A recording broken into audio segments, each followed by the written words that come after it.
Hello students, our today's topic is powers, duties and liabilities of directors. First of all, we will talk about powers of directors. There are different types of powers the directors have. They are categorized as journal powers, specific powers, powers to be exercised at board meetings, etc. First of all, we will talk about journal powers. Journal powers means powers which have been given to board of directors by the articles.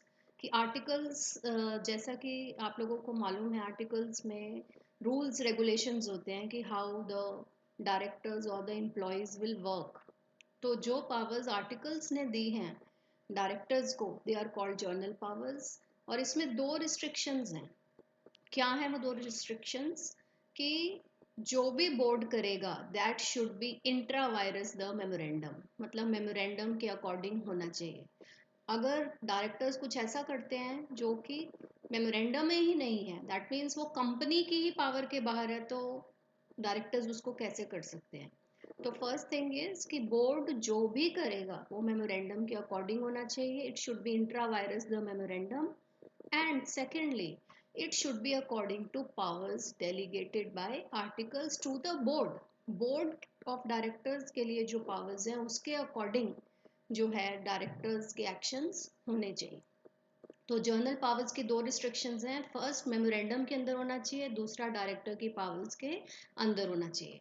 अगर directors कोई ऐसा act करते हैं जो कि उनकी power के बाहर है लेकिन मेमोरेंडम के अंदर है, तो कंपनी ऐसे एक्ट को रेटिफाई कर सकती है, मतलब कंपनी ऐसे एक्ट को अप्रूव कर सकती है. लेकिन अगर कुछ ऐसा डायरेक्टर्स ने कर दिया जो मेमोरेंडम के ही बाहर है, तो उसके लिए कंपनी कुछ नहीं कर सकती, उसके लिए डायरेक्टर्स पर्सनली लायबल होंगे. So it is important, these two restrictions are important, that there are powers to the board of directors, but they should be according to memorandum and according to powers of directors delegated by articles. So these were journal powers. Next is specific powers vested in board.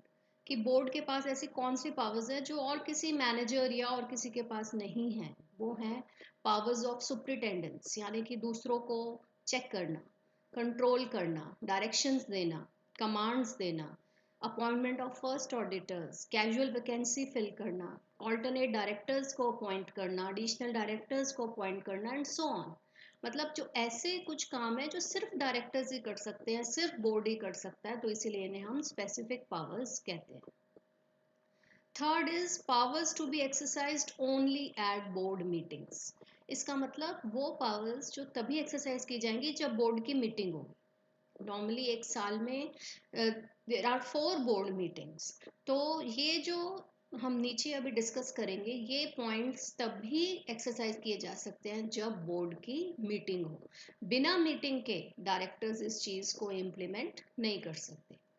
तो देखते हैं हम इसमें क्या है. Power to make calls, shareholders से calls करनी हो, या डिबेंचर्स इशू करने हो, या कंपनी ने अगर मनी बोरो करना है अदर दैन डिबेंचर्स, तो भी बोर्ड मीटिंग में ही डिसाइड होगा. कंपनी ने अपना पैसा इन्वेस्ट करना है तो भी बोर्ड मीटिंग चाहिए. पावर टू मेक लोन्स, अगर किसी डायरेक्टर को लोन चाहिए, कंपनी ने लोन देना है, तो वो भी बोर्ड मीटिंग में डिसाइड होता है. इसके अलावा अगर कोई ऐसा कॉन्ट्रैक्ट है जिसमें कि कुछ डायरेक्टर्स इंटरेस्टेड है, हमें मालूम है इंटरेस्टेड डायरेक्टर्स मीन्स कोई ऐसी चीज़ जिसमें किसी डायरेक्टर का इंटरेस्ट हो, तो ऐसे कॉन्ट्रैक्ट्स में क्या किया जाना चाहिए, तो ये भी बोर्ड मीटिंग्स में ही डिसाइड होता है. कोई इंडिविजुअल डायरेक्टर इसका डिसीजन नहीं ले सकता. नेक्स्ट है, अगर किसी ऐसे पर्सन को मैनेजिंग डायरेक्टर बनाना हम चाह रहे हैं जो ऑलरेडी किसी कंपनी का एमडी है या मैनेजर है, तो ये चीज़ भी मीटिंग में ही डिस्कस होगी. उसके बाद है नेक्स्ट है power to invest in share or debentures of any company up to 10% of subscribed capital of such company provided that. इसमें क्या है कि जब भी कंपनी किसी दूसरी कंपनी के शेयर्स या डिबेंचर खरीदना चाहती है, मानो रिलायंस टाटा के शेयर या डिबेंचर खरीदना चाहती है, कितना, up to 10% of subscribed capital of such company, कि जो उस कंपनी की सब्सक्राइब कैपिटल है उसके 10% तक अगर वो इन्वेस्ट करना चाहती है, और इसके ऊपर और भी रिस्ट्रिक्शन है कि तभी ये कर पाएगी अगर टोटल इन्वेस्टमेंट जो कंपनी और दूसरी कंपनीज में करती है वो उसकी अपनी कैपिटल के 30% से ज़्यादा नहीं होगा। मतलब मान लो कि रिलायंस का हम एग्जांपल दे रहे हैं, रिलायंस ने टाटा में भी किया, आदित्य बिरला ग्रुप में भी किया, गोदरेज में भी किया, तो टोटल मिला के जो रिलायंस की इन्वेस्टमेंट है दूसरी कंपनीज में वो उसकी कैपिटल से 30% से ज़्यादा नहीं होना चाहिए। और दूसरी चीज़ इसमें कि सेम ग्रुप ऑफ कंपनीज में 20% से ज़्यादा नहीं होना चाहिए। अगर रिलायंस टाटा के डिफरेंट कंपनीज में इन्वेस्ट कर रही है तो वो अमाउंट इसकी कैपिटल के 20% से ज़्यादा नहीं होना चाहिए। तो यहाँ पर हम ये कह रहे हैं कि जब भी इस तरह का डिसीजन लिया जाता है कि कंपनी के शेयर और डिबेंचर खरीदे किसी दूसरी कंपनी के, तो ये डिसीजन भी बोर्ड की मीटिंग में ही होगा। इसको भी कोई इंडिविजुअल डायरेक्टर्स ये डिसीजन नहीं ले सकते, या 2-4 डायरेक्टर्स मिलकर नहीं ले सकते। प्रॉपर बोर्ड मीटिंग बुलाई जाएगी, नोटिस दिया जाएगा, और उस मीटिंग में ये सारे डिसीजंस जो ऊपर हमने डिस्कस किए ये सारे डिसीजंस लिए जाएंगे।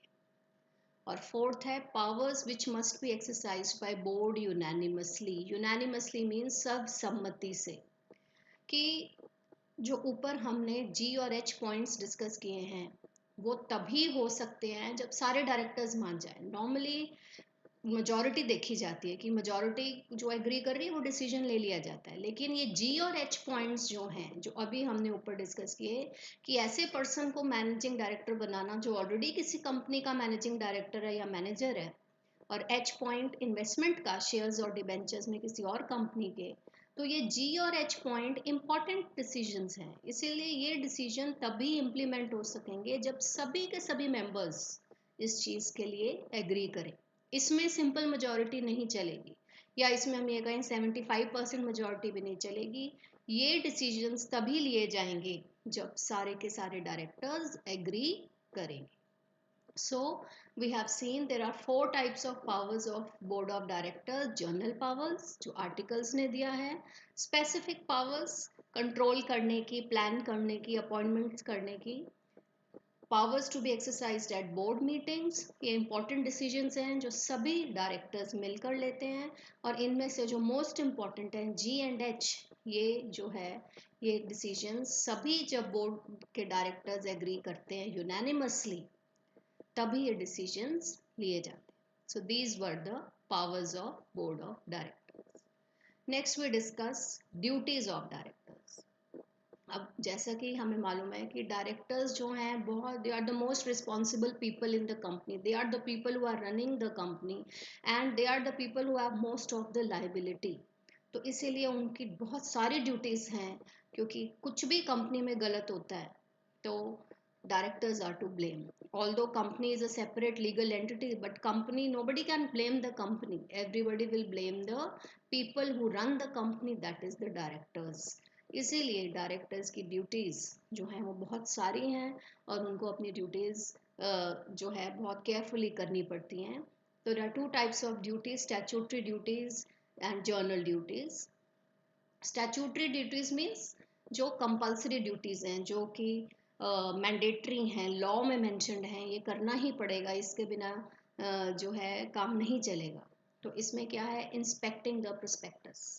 सबसे पहले जब भी कंपनी शेयर इशू करना चाहती है प्रोस्पेक्टस बनाती है, और प्रोस्पेक्टस का एक एक वर्ड जो लिखा है वो लाइबिलिटी है डायरेक्टर्स की कि वो सही होना चाहिए। तो इसीलिए सबसे पहली ड्यूटी जो डायरेक्टर्स की है कि प्रोस्पेक्टस को प्रॉपरली स्कैन करें कि उसमें कोई मिस स्टेटमेंट ना हो, उसमें कोई गलती ना हो, उसमें कोई झूठी बात ना लिखी हो, उसमें कुछ ओमिशन ना हो। तो इसीलिए सबसे इम्पॉर्टेंट ड्यूटी है। Next is signing the prospectus. Prospectus में साइन होते हैं सभी डायरेक्टर्स के। प्रेजेंटिंग एनुअल स्टेटमेंट, जब भी कंपनी की मीटिंग होती है एनुअल जनरल मीटिंग, तो जो डायरेक्टर्स हैं they give annual statement about the company. Convening AGM and DGM, जो एनुअल जनरल मीटिंग और एक्स्ट्रा ऑर्डिनरी जनरल मीटिंग होती है उसे कन्वीन करते हैं। कन्वीन करते हैं मतलब they arrange for the meeting and they preside over the meeting. वो सबको बुलाते हैं, उनकी रिस्पॉन्सिबिलिटी होती है शेयर होल्डर्स को नोटिस भेजना। नेक्स्ट है declaring and paying dividend. Dividend एक बहुत इंपॉर्टेंट एक डिसीजन है डिविडेंड का, क्योंकि शेयर होल्डर्स जो हैं this is the thing for which they invest in companies shares. तो डिविडेंड डिक्लेयर करना, टाइमली उसे पे करना, ये डायरेक्टर्स की बहुत बड़ी ड्यूटी है। डिक्लेयरिंग सर्टिफिकेट ऑफ बिजनेस, जब कंपनी बिजनेस स्टार्ट करती है उसे सर्टिफिकेट ऑफ इनकॉर्पोरेशन मिल जाता है, तो यह डिक्लेयर करना कि एक सर्टिफिकेट ऑफ बिजनेस देना कि कंपनी का बिजनेस शुरू हो चुका है, ये भी डायरेक्टर्स की ड्यूटी है। प्रेजेंटिंग एनुअल अकाउंट्स, हर साल profit and loss balance sheet prepare करना, रजिस्ट्रार को देना, ये डायरेक्टर्स की ड्यूटी है। Sending copies to registrar, registrar को भेजनी होती है इनकी कॉपीज। डिक्लेयरिंग सॉल्वेंसी, अब ये हमें कब करना पड़ता है? डिक्लेयरिंग सॉल्वेंसी मतलब कंपनी डिक्लेयर करती है कि हम सॉल्वेंट हैं, हम दिवालिया नहीं हैं। तो ये जब भी कंपनी वॉलंटरी वाइंडिंग अप करना चाहती है, जब कंपनी की वाइंडिंग अप हो रही हो और कंपनी ऐसा चाहती है कि हम खुद से अपनी वाइंडिंग अप करेंगे, तो उन्हें डिक्लेरेशन ऑफ सॉल्वेंसी देनी पड़ती है। तो कौन देता है? ये डायरेक्टर्स देते हैं, डायरेक्टर्स की ड्यूटी है। नेक्स्ट है डिस्क्लोजिंग पर्सनल इंटरेस्ट। अब ये एक बहुत बड़ी ड्यूटी है डायरेक्टर्स के लिए कि कोई ऐसा मुद्दा जिसमें डायरेक्टर का पर्सनल इंटरेस्ट हो उसको बताना पड़ेगा। जैसे कंपनी को कोई सप्लायर चाहिए और उसके लिए वो डिसाइड कर रहे हैं कि किसको सप्लायर अपॉइंट करना है, और किसी डायरेक्टर का बेटा ही सप्लायर, तो उस डायरेक्टर को बताना पड़ेगा कि इस मुद्दे में मेरा पर्सनल इंटरेस्ट है, और वो डायरेक्टर उस मुद्दे में वोट नहीं करे। तो जो डायरेक्टर्स अपना पर्सनल इंटरेस्ट डिस्क्लोज नहीं करते हैं, तो they are liable for it. इसके अलावा जर्नल ड्यूटीज, ये सारी स्टैट्यूटरी ड्यूटीज थी। Next general duties. General duties means कि जो अंडरस्टूड हैं, जो हम मानते हैं कि डायरेक्टर की एक पोजीशन है, तो he has to work in good faith. उसको कंपनी, क्योंकि एक डायरेक्टर का कंपनी के साथ विश्वास का रिश्ता है, फिड्यूशियरी रिलेशनशिप है, तो he has to work in good faith, company का इंटरेस्ट आगे रखे, ओवर स्मार्ट बनने की कोशिश ना करे, क्लेवर बनने की कोशिश ना करे, और अपनी ड्यूटीज़ को डेलीगेट ना करे। तो एक जर्नल ड्यूटीज़ हैं जो हम समझते हैं कि हर डायरेक्टर को इनको फॉलो करना चाहिए।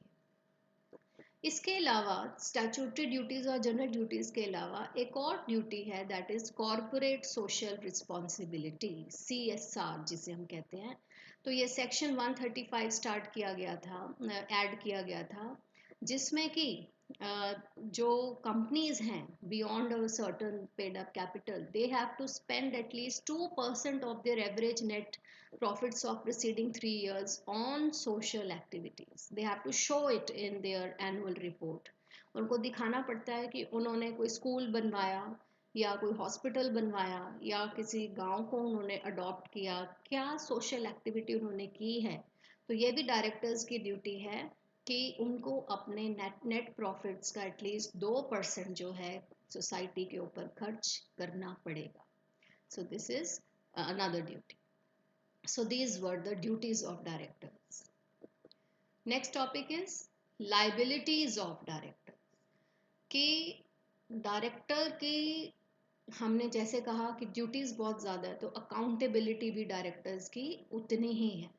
ही is accountable for all the activities of the company, तो इसीलिए इसकी लाइबिलिटीज़ ज़्यादा हैं। There are different liabilities, liabilities towards company, liabilities towards outsiders, and criminal liability of directors. First we will talk about liability towards company. मतलब director की जवाबदेही है company की तरफ, कि कंपनी को उसे जवाब देना पड़ेगा। इसमें है first liability for ultra vires acts. इसका मतलब डायरेक्टर अगर कुछ ऐसा करता है जो मेमोरेंडम से ही बाहर है, तो कंपनी उसको कंपनसेट नहीं करेगी, डायरेक्टर उसके लिए पर्सनली लाइबल होगा। मान लो कंपनी के मेमोरेंडम में नहीं है कोई बिजनेस करना, और डायरेक्टर्स वो बिजनेस कर रहे हैं, तो जो भी थर्ड पार्टीज हैं उसके लिए डायरेक्टर लाइबल है। जो थर्ड पार्टीज को अगर लॉस हुआ है, डायरेक्टर्स अपने जेब से उसको कंपनसेट करेंगे, कंपनी नहीं करेगी। Next is liability for negligence. इसका मतलब डायरेक्टर्स से कोई गलती हो जाती है, तो कंपनी के लिए वो लाइबल है। मान लो डायरेक्टर्स की गलती की वजह से कंपनी को नुकसान हो जाता है, कि कोई रिटर्न फाइल करनी थी, नहीं की, फाइन लग गया, तो फाइन कौन देगा? कंपनी नहीं देगी, डायरेक्टर्स देंगे। तो they are liable for negligence. Next is liability for committing a breach of trust और लाइबिलिटी फॉर फ्रॉड। इसका मतलब अगर डायरेक्टर्स धोखा देते हैं कंपनी को, ट्रस्ट तोड़ते हैं या कोई फ्रॉड करते हैं, मतलब अपना, जैसे अभी हमने ऊपर कहा कि अपना कोई इंटरेस्ट है वो बताते नहीं है कि हमारा इसमें पर्सनल इंटरेस्ट है, फिर भी वो डिसीजंस लेते हैं जिससे उनको पर्सनल गेन्स हो रहे हैं, अपने पर्सनल गेन्स के बारे में सोचते हैं, कंपनी के बारे में नहीं सोचते, तो ऐसे एक्ट्स के लिए भी कंपनी उन्हें कंपनसेट नहीं करेगी, कंपनी उन्हें माफ़ नहीं करेगी, डायरेक्टर्स उसके लिए पर्सनली लायबल होंगे। इसी तरह से नेक्स्ट है लायबिलिटी टुवर्ड्स आउटसाइडर्स। ये तो जवाबदेही थी ऊपर कंपनी के प्रति कि कंपनी को पैसा देना पड़ेगा डायरेक्टर्स को। अब है जवाबदेही आउटसाइडर्स के प्रति कि आउटसाइडर्स को अगर कोई नुकसान हुआ है डायरेक्टर्स की वजह से तो कंपनी उसे पे नहीं करेगी, डायरेक्टर्स करेंगे। तो इसमें भी यही है liability for ultra vires act, जो मेमोरेंडम से बाहर किया तो उसकी वजह से किसी आउटसाइडर को नुकसान हुआ तो उसकी कंपनसेशन डायरेक्टर्स खुद देंगे। नेक्स्ट है लायबिलिटी एज एजेंट्स। जैसे कि हमें मालूम है कि डायरेक्टर और कंपनी के बीच में प्रिंसिपल एजेंट का रिलेशन है, कंपनी प्रिंसिपल है, डायरेक्टर उसका एजेंट है। तो अगर वो कुछ भी एज अ एजेंट गलत कर रहे हैं, मान लो कि कंपनी जानबूझकर किसी के साथ गलत कर रहे हैं, गलत इंफॉर्मेशन दे रहे हैं, तो they are liable towards outsiders. Next है liability in relation to allotment. This means कि अगर जैसे शेयर्स की अलॉटमेंट की जाती है तो उस टाइम पर अगर वो फेयरली अलॉटमेंट नहीं करते कि जैसे the allotment of shares should be fair, तो अगर डायरेक्टर्स ऐसा नहीं करते हैं तो they are liable for it. Next है liability for not getting approval from stock exchange. जब भी कोई कंपनी शेयर्स इशू करती है तो उसको अपने आप को स्टॉक एक्सचेंज में रजिस्टर कराना होता है, वहाँ से अप्रूवल लेनी होती है, और अगर डायरेक्टर्स ऐसा नहीं करते हैं तो उसके लिए जो भी पेनल्टी होगी वो डायरेक्टर्स को देनी पड़ेगी। Next is liability in respect of allotment without minimum subscription. जैसा कि हमें पता है कि 90% मिनिमम सब्सक्रिप्शन चाहिए तभी आप अलॉट कर सकते हो शेयर्स को। जैसे लोगों ने अप्लाई किया, अगर जितना हमने इशू निकाला था अगर 90% लोगों ने अप्लाई किया तभी हम अलॉटमेंट कर सकते हैं, लेकिन अगर मान लो सिर्फ 50% ने लोगों ने अप्लाई किया आपके शेयर्स के लिए फिर भी कंपनी अलॉटमेंट कर रही है तो that is not done, that is illegal. तो उसके लिए जो भी पेनल्टी होगी वो डायरेक्टर्स को पे करनी पड़ेगी, या जो भी पनिशमेंट होगी वो डायरेक्टर्स को मिलेगी। So this is liability towards outsiders. And last is criminal liability of the directors. अब criminal liability includes imprisonment as well as fine. तो जेल भी हो सकती है, मतलब ये जो नीचे हम केसेस डिस्कस करेंगे they are of utmost important, ये सीरियस इश्यूज हैं, ये बड़ी गलतियां हैं जिसके लिए डायरेक्टर्स को जेल तक हो सकती है। तो इसमें सबसे पहले आता है miss statement in prospectus. Prospectus जो है कंपनी का एक तरह से एक स्टेटमेंट है जो हमें बताती है कंपनी के बारे में, और उसमें ही हमने गलत कर दिया, मतलब शुरुआत ही हमने गलत कर दी, शुरुआत से ही हम चीटिंग कर रहे हैं, तो ये एक बहुत बड़ा जो है गलती है डायरेक्टर्स की। अगर मिस स्टेटमेंट है प्रोस्पेक्टस में तो सेक्शन 447 के अंडर जो है क्रिमिनल लायबिलिटी बनती है डायरेक्टर्स के ऊपर। नेक्स्ट है कंसीलिंग मटेरियल फैक्ट्स। इसी तरह से अगर कोई ओमिशन है प्रोस्पेक्टस में, आपने इंपॉर्टेंट बात बतानी थी आपने नहीं बताई, आपने बताना था कि लास्ट ईयर से फैक्ट्रीज बंद पड़ी हैं आपने नहीं बताया, आपने बताना था कि लॉस हो रहा है कंपनी को, आपने ये बात नहीं बताई प्रोस्पेक्टस में, तो आप मटेरियल फैक्ट्स अगर कंसील कर रहे हो तो इसके लिए भी जो है क्रिमिनल लायबिलिटी है।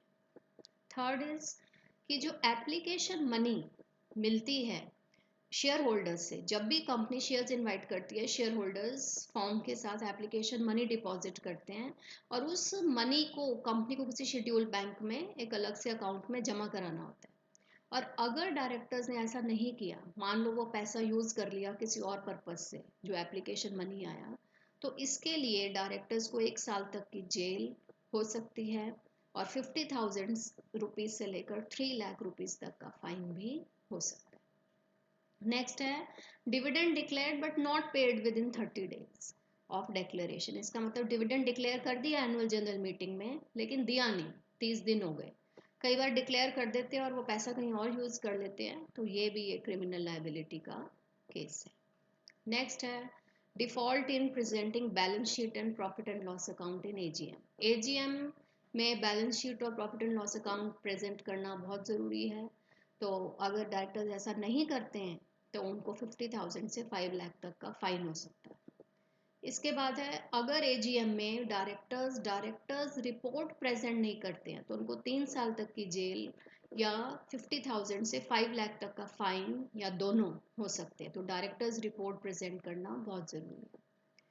नेक्स्ट है acts as a director of more than 20 companies. हमें मालूम है कि मैक्सिमम लिमिट डायरेक्टर अगर कोई कितनी कंपनीज का मेंबर हो सकता है वो है 20, और इसमें से पब्लिक सेक्टर की 10 होनी चाहिए। और अगर कोई डायरेक्टर 20 कंपनीज के ज़्यादा का डायरेक्टर है तो उसको 5,000 से 25,000 तक का फाइन हो सकता है।